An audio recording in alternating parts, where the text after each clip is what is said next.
টিচারকে, নারী পুরুষ নির্বিশেষে সমস্ত টিচারকে।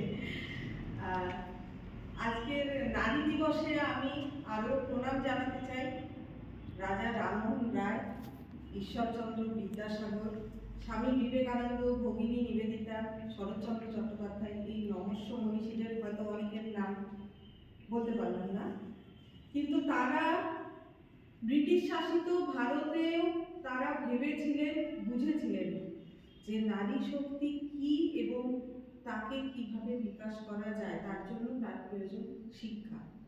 তারা নারী শিক্ষা এবং নারী মুক্তি, নারীদের যে নির্যাতন নিপীড়ন বহুদিন আগে থেকে প্রাচীন যুগ থেকে চলে এসেছে পুরুষতান্ত্রিক সমাজে, সেটাকে তারা ভাঙতে চেয়েছিলেন। তার জন্য আমাদের মেয়েদেরকে এম্পাওয়ারমেন্ট করার জন্য তারা রাস্তা দেখিয়ে গেছেন।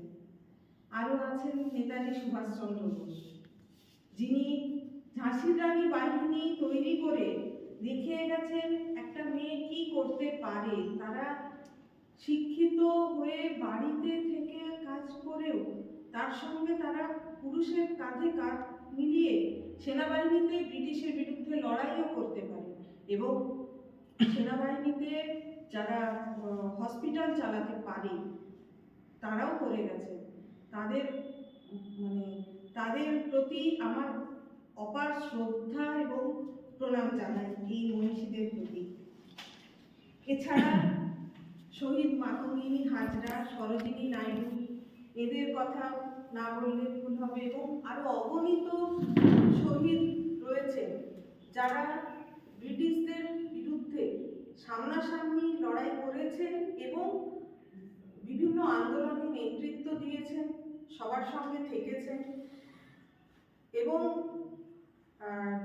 বিভিন্ন সময় আমরা ইতিহাসে পড়েছি যে বিপ্লবীদেরকে কিভাবে মা বোনেরা, বউরা সবাই মিলে কিভাবে লুকিয়ে রাখতেন, তাদেরকে কিভাবে সহায়তা করতেন, নিজেদের ব্রিটিশদের অমানসিক অত্যাচারের সহ্য করতে হয়েছে। একটা মেয়েকে কি পরিমাণ অত্যাচার সহ্য করতে হয়েছে দেশ স্বাধীন করার জন্য, কিন্তু তারা মেয়েরা বলেই ভেবেছে এটা একটা মেয়ের পক্ষে, মানে যেটা সম্ভব। সত্যি কথাই মেয়েদেরকে মনে করা হয় দুর্বল, কিন্তু যে মহিলা প্রত্যেক মাসে মেনস্ট্রুয়েশনে হিউজ ব্লাড লস করে এবং হাসি মুখে সেই অবস্থাতেও ঘরে বাইরে সমানভাবে কাজ করে যায়, যে মহিলা, সেই নারী জাতি, সে একটা লেবার পেন নিতে পারে, যে সময় যে লেবার পেনের ব্যর্থ হতে ভয় পায় না। নারীদের মধ্যে হার মানা হার মনোভাব আছে, আর নারীদের এত প্রশংসা আর এত কৃতিত্ব দেওয়ার জন্য এবং সৈনিক হিসাবে দেখার জন্য ধন্যবাদ জানাচ্ছি। আর ঈশ্বরের কাছে প্রার্থনা করি আমাদের প্রতিটি মুহূর্ত যেন সুন্দর হয়ে ওঠে এবং আমরা যেন পুরো বিশ্বকে জয় করতে পারি। আর কিছু বলছি। This motherly figure of SNPS Parivar, our trustee, our manager, Ma'am Pan. I will not be saying our guest because since last this around 14 months, one thing I have seen whenever we have invited to whichever occasion, I have seen Ma'am Dr. Karmakar here, except I think during this annual conference was not there, she was out station.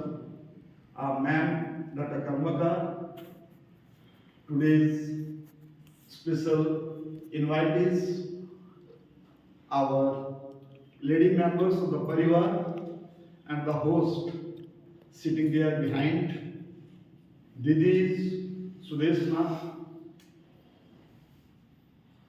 Yes, today we are all here to meet, not to celebrate but to express our feeling for those people who are there to create the society as a daughter, as a sister, as mother, as better half.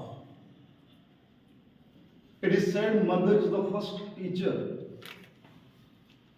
I believe if women are empowered,